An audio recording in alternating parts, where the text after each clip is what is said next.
এই পিস লিলিগুলো আমি কালিম্পং থেকে আনিয়েছিলাম, অর্ডার করেছিলাম, তারপর ওরা পাঠিয়েছে। তো এইগুলোতে কিন্তু যেইভাবে মাটি টাটির কথা বলে, আমি অত শত ঝামেলাতে না গিয়ে এইগুলোর মধ্যে শুধুমাত্র এমনি স্বাভাবিকভাবে প্রায় মাটি করে আর এই গাছগুলো লাগিয়েছিলাম। তো এই রকমভাবে সুন্দর হয়ে আমার গাছ হয়েছে। আরও সুন্দর হয়েছিল, আমাদের এখানে খুব বেশি ধরনের শিলাবৃষ্টি হয়েছিল, খুব বড় বড় শিল পড়েছিল। তো এই যে আমার এই গাছটাকে একদম শিলে নষ্ট করে ফেলছে। এগুলো নতুন পাতা বেরিয়েছে আবার, আর শিল পড়ে পাতা সব এই যে কেটে দিয়েছে। আমি এইগুলো কেটে কেটে বেশিরভাগগুলো বাদ দিয়ে দিয়েছি, আরও নিচে আছে ওইগুলোতেও এরকম শিলে নষ্ট করে ফেলছে। তো এই যে এইটাতে ফুল এসেছিল, ফুলটা শেষ হয়ে গেছে আর নষ্ট হয়ে গেছে, এখন আর নেই। আর এখন এইটাতে ফুল ফুটেছে। আমি ভাবলাম যে খুব সম্ভব পিস লিলিগুলো লাগানোর সময়, এই রিপোর্ট করার সময় আমি দেখিয়েছিলাম, বোধহয় ভিডিও করেছিলাম। যদি নাও করে থাকি এক্ষুনি আমি ভাবলাম যে দেখাই। আমার পিস লিলির তো ভিডিও ফুল হওয়া অবস্থায় ভিডিও আমার করা হয়নি, এই জন্য ভাবলাম যে এটা করে দিই। পিস লিলি একটা এমন গাছ যেটা নাকি সবাই চায় যে বাড়িতে পিস লিলি গাছ করি, কারণ এটা সবচাইতে বেশি রকমের উপকারী এয়ার পিউরিফায়ার গাছ আর কি। আর এগুলো হলো একদম সবচাইতে বেশি রকমের আমাদের এয়ার পিউরিফাই করে এই গাছগুলো। তো আমাদের বাড়িতে থাকা বা ঘরে রাখা, তারপর যারা নাকি বিশেষ করে যারা ফ্ল্যাটে থাকেন, নিজেদের কোনো রকম এরকম খোলামেলা জায়গা নেই করার জন্য, সেই অবস্থায় পিস লিলি মানে খুব একটা কি বলবো, করার মতো গাছ আর কি। যেই জিনিসটা নাকি পিস লিলি সূর্যের আলোটা চায়, কিন্তু ডাইরেক্ট সূর্যালোক নিতে পারে না, ইনডাইরেক্ট সূর্যালোকে পিস লিলি ভালো হয়। এই যে আমি একটুখানি জায়গার অভাব ছিল, এই জন্য এই গাছটাকে, আরও আছে আমার নিচে গাছ, দু একটা গাছকে আমি এরকম বারান্দায় রেখেছি, যেই জায়গাতে নাকি 2-3 ঘন্টা সকালের রোদটা পড়ে। তো এই জন্য এই গাছের পাতাগুলো দেখতে পাচ্ছেন তো কীরকম শুকনো শুকনো একটা, যেন এই যে নতুন পাতা বেরিয়েছে। বললাম যে শিলাবৃষ্টির পরে মাসখানেক আগে শিলাবৃষ্টি হয়েছে, তারপরে এই যে নতুন পাতা বেরিয়েছে, পাতাগুলোর স্বাস্থ্য মনে হয় যেন শুকনো শুকনো মতো। আর এই যে এটা যে আমার গ্রিন নেটের উপরে আরও কিছু হিজিবিজি দেওয়া, অনেক কিছু, যাতে এগুলো একটু ঠান্ডা পায়, সেই জন্য করা। এই যে পাতাগুলো এত সুন্দর, এত স্বাস্থ্য ভালো পাতা হয়েছে। আর এই যে এইটারও ঠিক তাই, এই যে এরকম এত সুন্দর পাতা হয়েছে। এইগুলো ছেঁড়াগুলো সব ছিলেই ছিঁড়েছে, সবগুলোর পাতা আমি কাটিনি, যেগুলো বাইরে বারান্দাতে ছিল সেইগুলো আমার বেশি রকম নষ্ট হয়েছে আর কি। তো এইগুলোর যেমন পাতা আমার কাটতেই হয়েছে, নইলে এই যে এরকম এইগুলো অল্প অল্প ছেঁড়া শিলে, সেই জন্য আমি কাটিনি, নইলে ওদের ফটোসিনথেসিস কী করে হবে, সব কেটে ফেলে দিই যদি। এই দুটো পাতা তো তখন ছিল না, এইগুলো আর এইটা এইরকমই ছিল, আর বাকিগুলো তো সব একদম নষ্ট করে ফেলছে, সেই জন্য এরকম এতটুকু রেখেছিলাম। আর এগুলোর যা অল্প স্বল্প ফাটিয়েছে, এইগুলো আমি কাটিনি আর কি। তো এইভাবে দেখলাম যে অল্প সকালের রোদও যদি ডাইরেক্ট রোদটা লাগে, তাতে কিন্তু গাছ ভালো হয় না। আমার এই যে গাছগুলো, এই ওপরে যেই গাছগুলো আছে, এগুলো এত ভালো স্বাস্থ্য। এই যে এখানে আমি দেখাচ্ছি, এই যে গাছের গোড়ার থেকে কত চারা বেরিয়েছে। আমি কদিন পরে এগুলোকে রিপোর্ট করব, এক্ষুনি কলি চলে আসছে, এই জন্য আমি নাড়ছি না এখন, কারণ রিপোর্ট করব একটু বড় ছড়ানো পটে রিপোর্ট করব। আর এইগুলোকে দেখলাম যে এইভাবে একদমই ডাইরেক্ট রোদ, সকালের ডাইরেক্ট রোদটাও এরা নিতে পারে না, এই জন্য আমাদের এইভাবে রাখতে লাগে। এখন বলি আমি মাটির কথা। যেই কোনো মাটিতে একটুখানি ভার্মি কম্পোস্ট দিয়ে, একটু বালি মিশিয়ে আর একটু ভার্মি কম্পোস্ট দিয়ে লাগালে পরে খুব সহজে এগুলো হয়ে যায়। আমার তখন হাতের কাছে অন্য কোনো কিছুই ছিল না, আমি এই যে লাগিয়েছি, দেখতেই পাচ্ছেন মাটি কেমন টাইট হয়ে গেছে। এই মাটি, এর মধ্যেও কিন্তু গাছ, এই যে আমি একটু করে দেব, এগুলোকে অল্প নেড়ে দেব, কিন্তু শেকড় রয়েছে এরকম। আর গাছ তো শিলে নষ্ট করেছিল, সেই জন্য এখন গাছ আবার নতুন করে বাড়ছে, এই জন্য করব না, এটাকে বেশি ডিস্টার্ব করব না, উপর দিয়ে একটুখানি দিয়ে দেব। দেখাচ্ছি মাটি। আমি তখন আমার কাছে ভার্মি কম্পোস্টও ছিল না, আমি এমনি বাগানের মাটি, এটার সাথে ভার্মি কম্পোস্ট, কোকোপিট কিছুই ছিল না আমার কাছে। তো বাগানের মাটির সাথে অল্প বালি মিশিয়ে, তার সাথে একটু পুরনো গোবর সার মিশিয়ে তখনের জন্য বসিয়ে দিয়েছিলাম। তারপর তো শীতের ফুলের জন্য কাজ করতে করতে আর এগুলোর কথা আমার মনেই ছিল না। এখন গাছ তো এইভাবে হয়ে রয়েছে, এখন আর এগুলোকে নাড়াচাড়ি করা যাচ্ছে না। ফুলের সময় আমার মনে হচ্ছে এখন ফুলটা হয়ে গেলে তারপরে আমি একটু ছড়ানো গামলা মতো টব কিনে রেখেছি, ওইগুলোতে আমি সেট করে দেব। তখন বসাবো যে, তখন আমি ওইটাতে কোকোপিট, ভার্মি কম্পোস্ট বা পুরনো গোবর সার, একটু বালি মিশিয়ে একটু ঝুরঝুরে মতো মাটি করে তারপরে লাগাবো, এটা আমি ভেবে রেখেছি। তো আপনাদের বললাম আমি, কিন্তু আমি করব যখন, তখন আপনাদেরকে দেখাবো।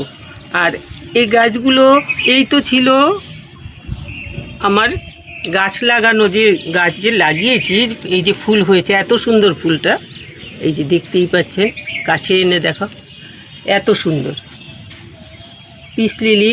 একটা ফুটলে পরে বহুদিন থাকে, এই জন্য আমি ঘরে নিয়ে রেখে দিই আর কি, ফুলটা ফুটলে পরে। কারণ এটা তো এত ভালো এয়ার পিউরিফায়ার, ঘরে রাখলে ঘরে কোনো রকম দূষিত কোনো হাওয়া ঢুকলে পরে সেই হাওয়াটাকে দূষিত জিনিসটাকে নষ্ট করে দেবে, পিউরিফাই করে ফেলবে। তো এই জন্য আমি ফুল ফুটলে পরে নিয়ে টব শুদ্ধ ঘরে রেখে দিই, ভালো লাগে, দেখতেও ভালো লাগে, আর আমাদের উপকারও হয়।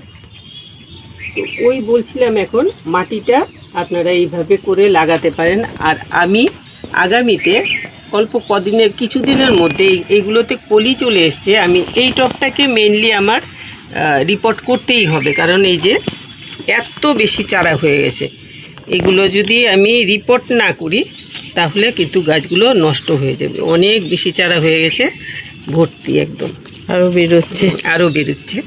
তো এই জন্য একেবারে ভর্তি। তো আমি এই জন্য এখন কিন্তু রিপোর্ট করলে পরে আমার কলিগুলো ফুটতে একটু ডিস্টার্ব হবে।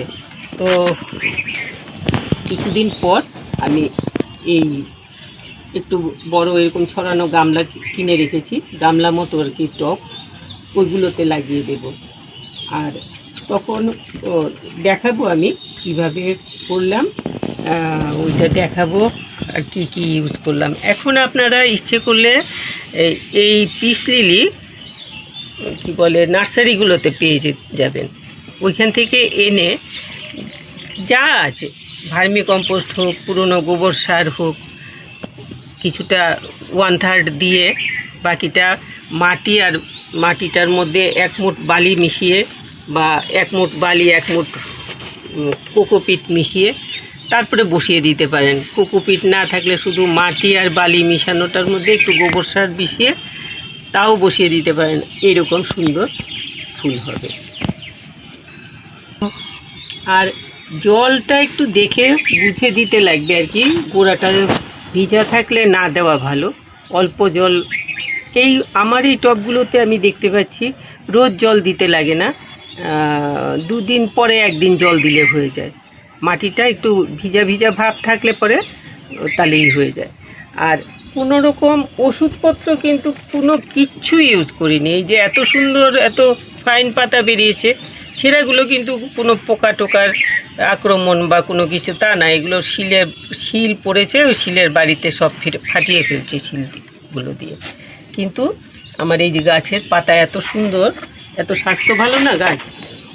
আমার কিন্তু কোনো রকম ওষুধপত্র কোনো কিচ্ছু ইউজ করিনি, কোনো পোকার উপদ্রব নেই, কোনো রোগের উপদ্রব নেই, কিচ্ছু নেই। তো পিস লিলিটা আপনারা একদম নিশ্চিন্ত মনে এনে বাড়িতে লাগাতে পারেন, জানলার পাশে রাখতে পারেন, যেখানে একটুখানি বাইরের আলোটা আসে। করিডোর, যেখানে করিডোরের কোনা টোনাগুলোতে থাকে একটু রোদের আলোটা আসে, ওইটাতেই কিন্তু এই গাছ সারা বছর ভালো থাকবে আর এইরকমই স্বাস্থ্য ভালো থাকবে। আমার এই জায়গাটাতে আলো লাগতে পারে না, আলো আসে সূর্যের ডাইরেক্ট সানলাইটটা পায় না আর কি, তাতে গাছগুলো এরকম ভালো হয়েছে। ইচ্ছে করলে এগুলো আমরা ডাইনিং রুমে রাখতে পারি, যেখানে আমরা খাওয়া দাওয়া করি, ওইখানে হাওয়াটা বিশুদ্ধ থাকা দরকার। তো আমরা এই গাছ একটা ডাইনিং রুমে বড় যদি ডাইনিং টেবিল হয়, টেবিলের এক পাশে রাখতে পারি, বা ঘরের এক সাইড কোণাতে রাখতে পারি, বা আমরা আমাদের বেডরুমে একটা রাখতে পারি। এগুলো যে কোনো জায়গায় রাখা যায়, শুধুমাত্র ওইটুকুই লক্ষ্য রাখতে লাগবে যে একটু আলোটা পায় মতো। অন্ধকারে কিন্তু গাছটা ভালো হবে না।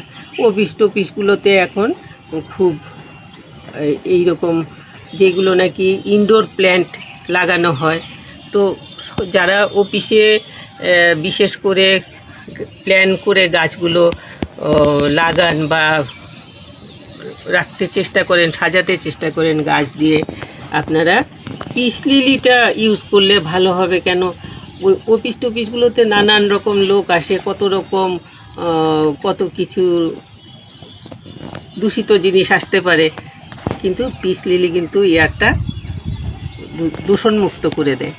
তো সেই জন্য বললাম।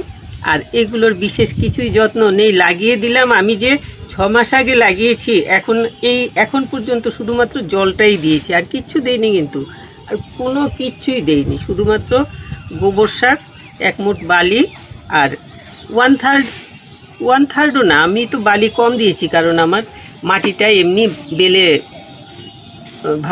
বালির ভাগটা বেশি আর কি। সেই জন্য আমি এটাতে 1 মুঠ বালি আর 1/3 গোবর সার আর বাকিটা মাটি দিয়ে মিশিয়ে লাগিয়ে দিয়েছি। তখন আমার একটা অফ সিজন ছিল, যখন যেই সময়টাতে আমার ঘরে এত কিছু ছিল না, শেষ হয়ে গেছে, সব ফুরিয়ে গেছে আর কি। যেগুলো আমার থাকে স্টক, কোকোপিট, ভার্মি কম্পোস্ট, এই সমস্ত শেষ হয়ে গেছে, ফুরিয়ে গেছিলো আর কি। তো আমি এইভাবে লাগিয়ে দিয়েছি, তাতেই কিন্তু এত সুন্দর হয়ে গাছ হয়েছে। ওষুধ তো লাগে না, কোনো ওষুধ কিছু স্প্রে করতে লাগে না। বিশেষ করে আমরা ডাইনিংয়ে বা শোবার ঘরে যদি আমরা কোনো গাছ রাখি, সেটাতে কোনো রকম কেমিক্যাল মেডিসিন ইউজ করা বা কেমিক্যাল সার ইউজ করা একদমই ঠিক না। স্লিপিং রুমেও না, ডাইনিং রুমেও না, বেডরুমেও না, আর ডাইনিং রুমেও না। কারণ এইগুলোতে আমরা ডাইনিং রুমে আমরা খাওয়া দাওয়া করি, এই যে বিষাক্ত জিনিসটা হাওয়ার সাথে, কেমিক্যাল জিনিসটাই তো বিষাক্ত। তো হাওয়ার সাথে ওষুধটা যেটা দেব পোকামাকড় মারার জন্য, সেটা কিন্তু আমাদের শরীরের জন্য খুবই ক্ষতিকারক। আবার যেগুলো ফার্টিলাইজার আমরা ইউজ করি, সেগুলো আমাদের শরীরে বেশি গেলে, আমরা বেশি ফার্টিলাইজার দেওয়া যেই সমস্ত শাক সবজি, ওইগুলো খেলেও কিন্তু আমাদের টেটের প্রবলেম হয়ে যায়। সেই জন্য একটু কম ইউজ করা ভালো। তো এই জিনিসগুলো কিন্তু ঘরে যখন শোবার ঘরে বা খাবার ঘরে যখন রাখবেন তখন এই সমস্ত কিছু ইউজ করবেন না, প্রয়োজনই নেই ইউজ করার। কোনো রকম সার বা ওষুধ কিচ্ছুর দরকার হয় না। কারণ আমার এই গাছ 6 মাস আগে ছোট ছোট চারা, এই এতটুকু চারা অনলাইনে আনিয়েছিলাম। সেই চারা কিন্তু একটা চারা লাগিয়েছিলাম এরকম করে, নিচে আছে আরও, সবগুলো এই অবস্থা হয়েছে। এটা তো বেশি শিলে নষ্ট করে ফেলছে, আরও আছে, তো সবগুলো এইরকম এত চারা হয়ে গেছে। এখন আমি এইগুলোকে খুলে পটের থেকে বের করে তারপরে আলাদা করে লাগিয়ে দেব আবার আগামী বছর, যাতে এরকম সুন্দর ফুল পাই। তো আপনারা খুব সহজে পিস লিলি করুন। পিস লিলিটা যেমন দেখার সুন্দর, অনেক দিন থাকে, আর ঘরের শোভাবর্ধন করে, আর রোদের প্রয়োজন হয় না। বেশিরভাগ বাড়িতেই এখন গাছ লাগালে পরে গাছকে রোদে রাখাটা প্রবলেম হয়ে যায়। কারণ বেশিরভাগই কি বলে এইগুলোকে, ওই ফ্ল্যাট বাড়িগুলো যে, এইগুলোতে তো হয়তো একটা জানলা দিয়ে একটু রোদ আসে, বা বেডরুমের জানলা দিয়ে সাইড দিয়ে একটু রোদ আসলো, ওই সব জায়গাগুলোতে পিস লিলি নিশ্চিন্ত মনে রাখতে পারেন। কারণ এগুলোতে কোনো রকম পোকামাকড় হয় না, কোনো রকম ওষুধপত্র ইউজ করতে লাগে না, কোনো রকম সার ইউজ করতে লাগে না। শুধুমাত্র এরকম পটে লাগিয়ে তলায় একটা ওই যে থালা মতো থাকে, ওইগুলো দিয়ে রেখে দিলে তাহলেই হয়ে গেল। কেন, জল দিলে অনেক সময় তলা দিয়ে অল্প স্বল্প জল বেরিয়ে যায়, তাতে নোংরা হতে পারে। এই জন্য তলায় একটা কিছু দিয়ে নিলে পরে আর কিচ্ছু লাগবে না। তো এইভাবে পিস লিলি করুন, শরীর মনও ভালো থাকবে দেখে, আর শরীর স্বাস্থ্য ভালো থাকবে। কারণ এরা আপনি যে শ্বাস নেবেন, সেই যে প্রাণবায়ু, সেটাকে এরা বিশুদ্ধ করে দেয়। তো আমার মনে হয় বেশি করে পিস লিলি লাগান বাড়িতে, খুব ভালো হবে। তো আপনাদের ভালো লাগলে একটু লাইক শেয়ার করবেন, যারা সাবস্ক্রাইব করেনি একটু সাবস্ক্রাইব করে নেবেন। আরেকটা কথা আমি সবসময় বলবো ভাবি, আমার ভিডিও দেখে অনেকেই কমেন্ট করেন, কিন্তু আমি ওই হয়ে ওঠে না আর কি। আগে কমেন্টগুলো এগেনস্টে আমি একসাথে নিয়ে বসে অনেকগুলোর রিপ্লাই, চিঠিপত্রের উত্তর করে একটা ভিডিও করে দিতাম, কিন্তু এক্ষুনি আমার আর সেগুলো হয়ে ওঠে না। আর তেমন খুব একটা বেশি কারো প্রশ্ন নেই যে এটা কেন এমন হলো, বা ওইটা কেন এমন হলো না। এইরকম যদি প্রশ্ন থাকে কিছু, বা এটাতে কি দিতে লাগবে, ওটাতে কিভাবে কি করতে লাগবে, এরকম কিছু প্রশ্ন থাকে যদি, তখন আমার উত্তরটা দিতে লাগে বিশেষ করে আর কি। তো এই জন্য যারা আমার ভিডিও দেখে ভালো লাগে করে কমেন্ট করেন, তাদেরকে অনেক ধন্যবাদ, তাদের জন্য শুভেচ্ছা রইল। বড়োদেরকে বলছি আপনাদের সবগুলো ভালো হোক। আর বেশিরভাগই তো আমার ছোট, তোমাদের সব কিছু ভালো হোক, আর বাগান টাগানগুলো খুব সুন্দর করে করো। আমি যেমন একটু ধৈর্য রাখতে লাগে, আমার যেমন সব নষ্ট হয়ে গেছিলো শিল পরে, কিন্তু এখন এই মাসখানেক ধরে আমি একটু করে এগুলো যত্ন করতে কিছু করে আবার ভালো করে তুলছি। আমার অর্কিড নষ্ট করে ফেলছে, ক্যাকটাস নষ্ট করে ফেলছে, এমনি গাছ সব নষ্ট করে ফেলছে, ফল গাছ সব নষ্ট করে ফেলছে। মানে আমি পুরোপুরি নিজেই ড্যামেজ হয়ে গেছি শিলে। আমার ফল গাছে ফল এসছিল, সমস্ত ফল শিলের বাড়িতে কেটে ফেলে দিয়েছে, ডাল শুদ্ধ, এত বড় শিল পড়েছে। হ্যাঁ, আম গাছ, মুসুম্বি গাছ, তারপর কি বলে ব্ল্যাকবেরিরও নষ্ট করেছে, অ্যাভোকাডো গাছটাকেই শেষ করে দিয়েছে। জানি না এটা বাঁচবে কি না, এটার চিকিৎসা চলছে বলা যায়। এটাকে আমি আইসিইউতে রেখে দিয়েছি, এখন জানি না এটা ভালো হবে কি না, বাঁচাতে পারবো কি না এখনও বলতে পারি না। তো যাই হোক, তো সবাইকে অনেক ধন্যবাদ যারা আমার ভিডিও দেখে কমেন্ট করো। তোমরা সবার জন্য অনেক শুভেচ্ছা রইল আমার। সবাই খুব ভালো থাকবেন।